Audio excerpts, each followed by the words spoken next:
ว่างบนหมอลำเนาะอาจารย์วัดลุงนี่เนาะโอ้ยพ่อนี่บอกให้เอาวงสตริงเขาก็เสื้อโอ้ยสูจะบอกหลายให้บ้านเขาอยากตั้งหมอลำกันยังวะไม่อยากบอกหลายเป็นเด็กๆหน่อยน่ะเอามาอย่างน้อสวัสดีจ้าสวัสดีจ้าพากันไปจังไดเนาะนี่โอ้ยว่าสิมาจ้างหมอลำสายันวัดลุงนี่นะเป็นว่างบ่นอโอ้ยกะว่างอยู่นั่นล่ะจ้าไปเมื่อกี้ไปสิพักไปนั่นล่ะเราอยู่ไสล่ะสายันวัดลุงอย่าเข็ดหนาได้นี่เสียงผู้ใดไอ้คุกๆกินไปเนาะโอ้ยสายันวัดลุงบ่นี่ไปใส่เนาะเด็กก่อนเนาะสวัสดีครับคุณพลักษาเป็นจังไดล่ะเป็นก็เห็นนี่ล่ะไม่ว่าสิมาหลับว่าสิมาจ้างหมอลำนี่ตั้งมาลำว่าสิมาจ้างสายันวัดลุงไปออกกฐินนี่แหละไป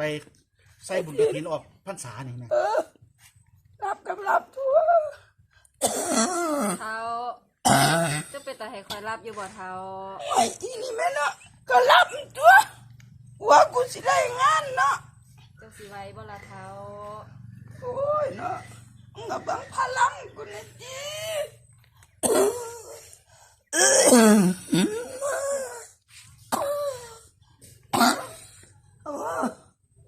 พอกำนันโบแม่น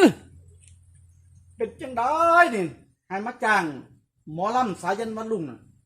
แล้วป่วยสันใดอาการแล้วสิบ่ไหวดอกผมว่าลำบ่ไหวดอกห่วยคือวางสันเนาะกะผมมาเมืองล่ะแม่มาสุดแล้วงานเฮาบ่บุญกฐินนี่พอกำนันโอ้ย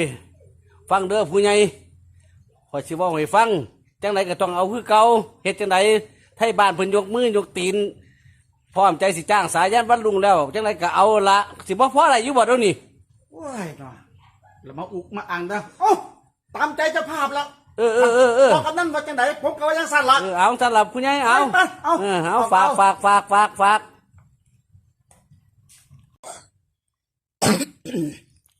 ่าจังไดล่ะพ่อผู้ใหญ่ไม่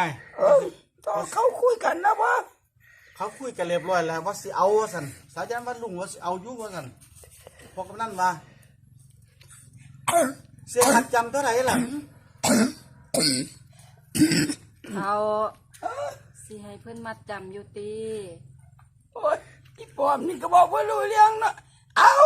กูก็ยังมาเอาเนาะว่าตายง่ายได้หรอ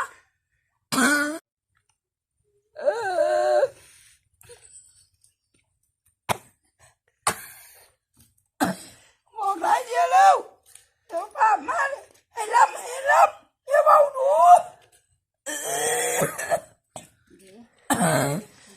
ว่าเลยตัว